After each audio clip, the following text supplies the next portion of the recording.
Jesus had been teaching and preaching and performing miracles and doing all kinds of healings for quite a while now, and he was in the, the Galilean area, close to Capernaum, close to Magdala, in that area on the shores of the Sea of Galilee. And the crowd had gotten so large that he no longer could teach standing there on the shore. So he got into a boat and sat down and he taught a parable. And we've talked about this parable before. It's the parable of the sowers, the sower, not plural, only one of them, the parable of the sower. That says the sower was going out to sow some seed, and some of that seed fell along the path. And the birds swooped in really quick and they ate up the seed before it had time to even start to grow. It said some of the seed fell along the rocky path, and it got down in there and it started to grow, but because it had no roots, when the sun hit it, it scorched it and it killed out the plant. And then he tells us that some of the seed fell amongst the thorns, and it grew up strong and it had roots, but because it grew in with the thorns choked out the life of the seed and the plant, and it died away. He said, but some of the seed fell where it should fall. It fell in the good soil, and it was cultivated, and it was tended to, and it was nourished, and it got the sunlight and the rain and everything it needed to grow, and it grew strong and powerful and multiplied in number because it had roots and it had the system it needed to succeed. And he closed out that parable by saying, he who has ears, let him hear. Now, after he had spoken to the people in this parable and he had gotten out of the boat, the disciples came to him and said, Rabbi, why do you teach in parables? And he said, you guys hear it. You know what I'm getting to, but these people, they don't hear it. Their ears aren't opened yet. Their eyes haven't seen. And then he tells this from the prophet Isaiah in Matthew chapter 13, 14. He says, you will indeed hear, but never understand. And you will indeed see, but you will never perceive. For the people's heart has grown dull.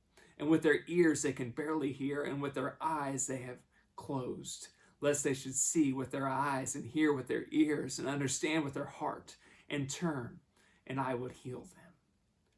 And he says, but blessed are your eyes, for they see, and your ears, for they hear. And I love that line there, and he says it numerous times throughout other passages, that their eyes have seen. They see what's in front of them. Seeing is part of life. We see with our eyes and we understand and we know. It seems like ages ago I was growing up, and it was like you knew when you saw something, it was fact. Now we live in a society and a world with AI and all the other things that can go on, the manipulation of videos and media, that you can't believe everything you see.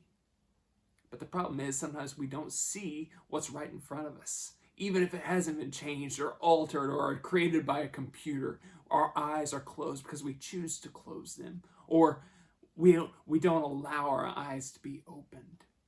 We're blind to that. We do not understand because we can't see what's right in front of us. We can't see the truth. In John chapter 9, Jesus has a blind man brought to him. And I love the healings of the blind. And there's numerous situations where he heals blind. And in fact, it tells us in passages that there are groups of blind people that he heals. But I want to talk about 4 specific blind people that were healed. In John chapter 9, a blind man who's been blind since birth comes to Jesus. They bring him to Jesus. He's a beggar. And the disciples bring him to him and they say, Rabbi, who sinned, this man or his parents? Who caused him to be blind since he was born? And Jesus said, neither. Nobody sinned. He was born blind so that the power and glory of God could be shown in his healing. And then Jesus spits into the mud, spits into the dirt, creates mud, and takes the mud, the paste, and puts it on his eyes, and covers his eyes, and he says, now I want you to go dip yourself into the pool of Siloam and wipe the mud away.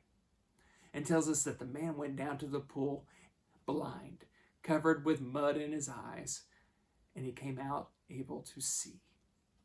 I can't imagine the excitement that had to be in his life, that born blind and never seen anything before and was able to see what was right in front of him now. And it tells us that his neighbors and the people gathered around said, hey, isn't that the guy that was born blind? Isn't that the beggar that was blind? Oh, surely it's not. It just looks like him. He says, no, I am he. I was that blind man, and I've been given back my sight. And they said, well, how have you been given back your sight? And he said, the man Jesus healed me. He spit into the ground, made some mud, wiped it on my eyes, and told me to go dip in the pool. And when I did, I came out and I was able to see. In Mark chapter 8, a blind man is brought to Jesus. A man who could not see. And this time Jesus didn't spit into the mud. He spit directly into the man's eyes. And he spits into his eyes and he says, can you see now? And he says, I can kind of see. I see people, but they're moving around like trees, and I can't decipher. I can't distinguish what it is. And Jesus touched the man's eyes. He pulled him away and said, can you see now? He said, I can see. I was blind, but now I see, and I can see it all. He said, your faith has healed you. And over in Mark chapter 10, a man named Bartimaeus, who was blind, was brought to Jesus. And he said, do you want to be healed? And he said, heck yes, I want to be healed. He said, do you think I can do it? And he said, I know you can do it. And Jesus touched Bartimaeus' eyes. And he pulled them away. And he said, go, your faith has healed you. And then Matthew chapter 9, two blind men are brought to Jesus into the house that he was at.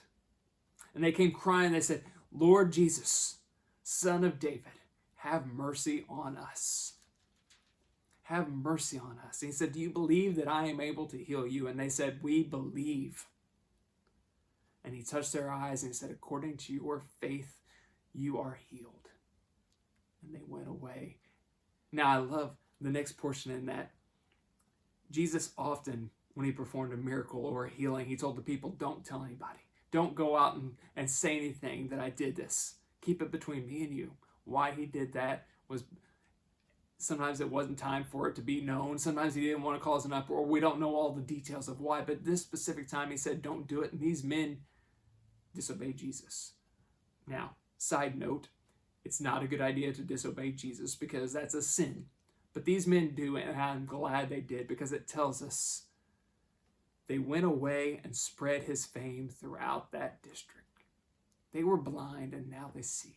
And they went away telling everybody they could that they could see. Now back to John chapter 9. The blind man, born blind, never able to see anything before, and is healed after Jesus creates mud and puts it on his eyes and tells him to go dip yourself in the pool of Siloam. You see, this happened on the Sabbath, and it was against the rules to do anything like that on the Sabbath. And the Pharisees and the Sadducees didn't like Jesus to begin with. They called him a blasphemer, a sinner on many occasions, but you're not allowed to heal on the Sabbath. So the Pharisees and the Sadducees in John chapter 9, beginning in verse 18, they didn't believe him. They didn't think this could happen. So they brought the blind man into him and they said, what's going on here? How did this happen? And he tells them the story. He says, yeah, man, Jesus, he spit into the ground and created mud and wiped from my eyes. And same thing he told the people gathered around the pool initially.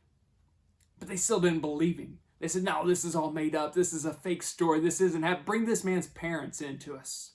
So the man's parents come in and they say, is this your son? Yeah, it's our son. Was he born blind?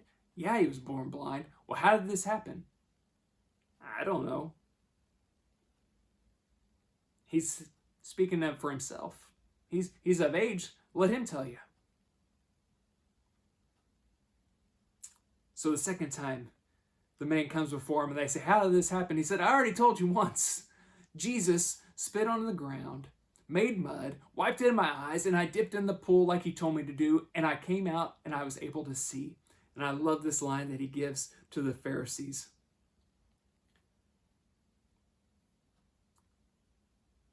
He said, I have told you already, and you would not listen. What do you want to hear it again? Do you also want to become his disciples? And they reviled him, saying, you are his disciple, but we are the disciples of Moses. We know that God has spoken to Moses, but as for this man, we do not know where he came from." The man answered, "Why, this is an amazing thing. You do not know where he comes from, and yet he opened my eyes. We know that God does not listen to sinners, but if anyone is a worshiper of God and does his will, God listens to him. Never since the world began has it been heard that anyone opened the eyes of a man born blind. If this man were not from God, he could not do such a thing." He said, "You were born in utter sin, and you would teach us?" And they cast him out of their midst. This man looked at the Pharisees and Sadducees and said, "I don't know how he pulled this off. I don't know what he did. All I know is this: I was born blind, and now I see." There are many miracles that have happened throughout scriptures. There are many healings that take place. Jesus performed thousands upon thousands of miracles. In fact, John says that if you were to write down everything he did and said, you wouldn't have enough paper in the world to write it all down. The libraries would be overflowing, and you couldn't store it all because there was so much he did. There's so many miracles that the disciples performed. There's so many healings that they did. Peter and John healing a blind beggar. On and on and on, but there's only one person who healed the blind. There's only one man who could give sight to the blind, and that was Jesus. This man had the guts to stand up and said, "I don't know anything else but this. I was blind and now I see. And you're an idiot for not believing in him." And they kicked him out. And Jesus heard that they had cast him out, and having found him, he said, "Do you believe in the Son of Man?" He answered, "And who is he, sir, that I may believe in him?" Jesus said to him, "You have seen him, and it is he who is speaking to you." You have seen him. The man who was born blind opened up his eyes, and he saw Jesus. The seed that fell on the good soil is the message of who Jesus is, that he is the person who gives sight to the blind.